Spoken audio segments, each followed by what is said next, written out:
Hi అండి. అందరికీ నమస్కారం. Welcome to my channel. ఈ వీడియోలో ఏపీ ప్రభుత్వ ఉద్యోగులకు మరియు పెన్షనర్లకు గుడ్ న్యూస్ అండి. 27% ఫిట్‌మెంట్‌తో పీఆర్సీ అంటే అప్డేట్ అవ్వడం జరిగింది.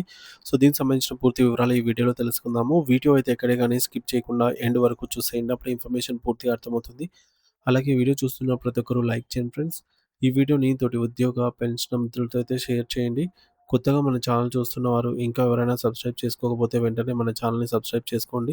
సబ్స్క్రైబ్ చేసుకోవడం వల్ల నేను చేసే ప్రతి ఒక్క వీడియో మీ వరకు రీచ్ అవుతుంది. ఇక ఆలస్యం చేయకుండా వివరాల్లోకైతే వెళ్ళిపోదాము.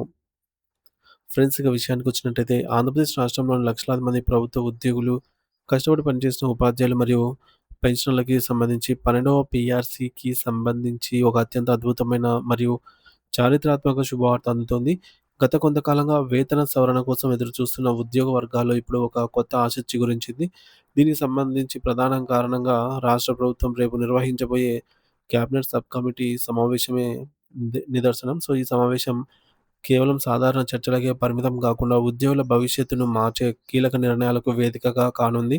ముఖ్యంగా ఉద్యోగులకు మధ్యంతర భృతి ఐఆర్ ఇండియన్ రిలీఫ్ కింద ఈ ఏకంగా 27% ప్రకటించాలని ప్రభుత్వం యోచిస్తోంది. ఒకవేళ 27% ఐఆర్ ఖరారైతే అది ఉద్యోగుల ఆర్థిక స్థితిగతులను పూర్తిగా మార్చివేస్తుంది. పీఆర్సీ కమిషన్ ఏర్పాటుపై కూడా రేపు ఒక స్పష్టమైన ప్రకటన వెలువడే అవకాశం ఉండడంతో రాష్ట్ర వ్యాప్తంగా ఉన్న ఉద్యోగ సంఘాలు మరియు పెన్షనర్లు అత్యంత ఉత్కంఠతో ఈ సమావేశం వైపే ఎదురుచూస్తూ ఉన్నారు. రాష్ట్ర ప్రభుత్వం ఇప్పటికే ఉద్యోగుల పట్ల తనకు ఉన్నటువంటి సానుకూలత చర్యల రూపంలో చూపిస్తుంది. గత 5 ఏళ్ల కాలంలో పేరుకుపోయిన సుమారు 7,000 క 7,000 కోట్ల రూపాయల భారీ బకాయిలను చెల్లించాలని ప్రభుత్వం ఒక దృఢ నిశ్చయానికైతే వచ్చింది. ఈ భారీ మొత్తంలో మొదటి విడతగా నిన్ననే దాదాపు 1980 కోట్ల రూపాయలను ప్రభుత్వం విడుదల చేసింది. ఈ నిధులు ప్రధానంగా జీపీఎఫ్, ఏపీజీఎల్ఐ మరియు మెడికల్ రియంబర్స్‌మెంట్ వంటి అత్యవసర బిల్లుల కోసం వెచ్చించబడ్డాయి.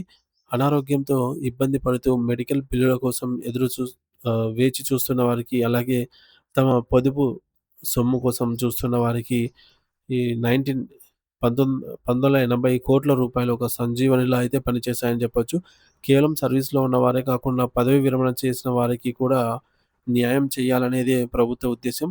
ఈ క్రమంలోనే నేడు రిటైర్డ్ ఉద్యోగ ప్రభుత్వ ఉపాధ్యాయులకు సంబంధించి మరో అతిపెద్ద నిర్ణయం వెలువడింది. వారికి రావాల్సిన గ్రాట్యుటీ మరియు ఎన్‌క్యాష్‌మెంట్ ఆఫ్ ఎర్న్డ్ లీవ్ బకాయిల కింద సుమారు 3,850 కోట్ల రూపాయలను చెల్లించడానికి ప్రభుత్వం గ్రీన్ సిగ్నల్ ఇచ్చింది. ఈ మొత్తం విడుదలైతే పెన్షనర్లకు చిరకాల స్వప్నం నెరవేరుతుంది. ఈ నిధులను ఈ నెల 10వ తేదీలోపు నేరుగా ఆయా పెన్షనర్ల బ్యాంకు ఖాతాల్లో జమ చేయాలనైతే అధికారులకు ఖచ్చితమైన గడువును కూడా విధించడం విశేషం. అంటే మరో 4, 5 రోజుల్లోనే పెన్షనర్ల అకౌంట్లలో నిధులతో కళకళలాడబోతూ ఉన్నాయన్నమాట. పదవీ విరమణ తర్వాత ఆర్థిక భద్రత కోసం ఎదురుచూసే వారికి ఇది ప్రభుత్వం అందిస్తున్నటువంటి ఒక గొప్ప కానుక. ఇక వేతనాల పెంపుకు సంబంధించిన సాంకేతిక అంశాలను గనక మనం పరిశీలిస్తే కేంద్ర ప్రభుత్వం ప్రకటించే 1% డీఏ పెంపుకు రాష్ట్ర ప్రభుత్వం 0.91% చొప్పున సర్దుబాటు చేస్తూ పెరుగుదల అయితే ఇవ్వబోతోంది. ఇది నిరంతర ప్రక్రియ అయినప్పటికీ అందరూ ఆసక్తిగా ఎదురుచూస్తున్నారు. 12వ పీఆర్సీ అమలుపైనే అందరూ అయితే ఆసక్తిగా ఎదురుచూస్తున్నారు. 12వ పీఆర్సీ గనక పూర్తి స్థాయిలో అమలులోకి వస్తే ఉద్యోగుల ప్రాథమిక వేతనం, బేసిక్ పే మరియు పెన్షనర్ల పెన్షన్ భారీగా పెరగటం అయితే ఖాయం. సాధారణంగా ప్రతి 5 ఏళ్లకోసారి నిత్యావసర వస్తువుల ధరల పెరుగుదలను మరియు ద్రవ్యోల్బణాన్ని పరిగణలోకి తీసుకొని ఈ యొక్క పీఆర్సీని ప్రభుత్వం అమలు చేస్తుంది. ధరలు ఆకాశాన్ని తాకుతున్న ఈ రోజుల్లో ఉద్యోగులు తమ జీవన ప్రమాణాలను కాపాడుకోవడానికి ఈ వేతన సవరణ ఎంతో అవసరము. రేపే వేయబోయే పీఆర్సీ కమిషన్ ప్రధానంగా ధరల సూచి ఆధారంగా ఫిట్‌మెంట్ శాతాన్ని నిర్ణయిస్తుంది. అసలు కొంత జీతం ఎలా లెక్కించబడుతుందో ప్రతి ఉద్యోగి తెలుసుకోవాలి. సో, కొత్త జీతం ఎలా లెక్కించబడతదనేది చూద్దాం ఇప్పుడు. ప్రస్తుతం ఉన్న పాత బేసిక్ పే దానికి ఆహ్, అంటే ఓల్డ్ బేసిక్ పే దానిపైన అప్పటి వరకు ఉన్న డీఏ మరియు ప్రభుత్వం ఇచ్చే ఫిట్‌మెంట్ ఈ మూడిటిని కలిపితే వచ్చేదాన్నే కొత్త న్యూ బేసిక్ పే అంటాము. అయితే న్యూ బేసిక్ పే ఒక్కసారి ఈ కొత్త బేసిక్ పే ఖరారైతే దాన్ని ఆధారంగా హెచ్ఆర్ఏ కూడా ఉంటుంది. స్లాబ్‌ని బట్టి భారీగా పెరుగుతుంది. హెచ్ఆర్ఏ స్లాబ్ 8%, 16, 24% ఈ విధంగా స్లాబ్‌ల ఆధారంగా పెరుగుతుంది. కాబట్టి జీతం మొత్తం మీద రూ. 1,000 వ్యత్యాసం అయితే కనిపిస్తుంది. ఓల్డ్ బేసిక్ పేకి, న్యూ బేసిక్ పేకి. అయితే పెన్షనర్లకు కేవలం పెన్షన్ మాత్రమే పెరుగుతుంది తప్ప హెచ్ఆర్ఏ వర్తించదు అనే విషయాన్ని గుర్తుంచుకోవాలి.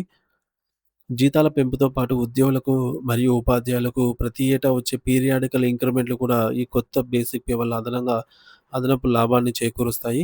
కొత్త బేసిక్ పెరిగినందున ప్రతి ఇంక్రిమెంటు విలువ కూడా ఆటోమేటిక్‌గా పెరుగుతుంది. దీనికి తోడు ఆంధ్రప్రదేశ్ ప్రభుత్వం అమలు చేస్తున్న ఆటోమేటిక్ అడ్వాన్స్‌మెంట్ స్కీమ్ ఏఏఎస్‌కు ద్వారా 6 సంవత్సరాలకు ఒకసారి, 12 సంవత్సరాలకు, 24 సంవత్సరాలకు మరియు 30 సంవత్సరాలకు వచ్చే అదనపు ఇంక్రిమెంట్‌లలో కూడా భారీ పెరుగుదల అయితే రాబోతోంది. దీనివల్ల సర్వీస్‌లో ఉన్న సీనియర్ ఉద్యోగులకు మరియు ఉపాధ్యాయులకు పదవీ విరమణ చేసే సమయానికి ఒక భారీ స్థాయి వేతనం అందుతుంది. మొత్తానికి రేపటి కేబినెట్ సబ్ కమిటీ నిర్ణయాలు రాష్ట్రంలోని ప్రతి ప్రభుత్వ ఉద్యోగి మరియు పెన్షనర్ జీవితంలో ఒక కొత్త అధ్యాయానికి నాంది పలకబోతూ ఉన్నాయి. అందుకే ఈ సమావేశంపై రాష్ట్ర వ్యాప్తంగా ఇంతటి ఆసక్తి మరియు ఉత్కంఠత నెలకొంది. ప్రభుత్వం సానుకూల నిర్ణయం తీసుకోవాలనైతే మనస్ఫూర్తిగా కోరుకుందాము. Thank you for watching this video.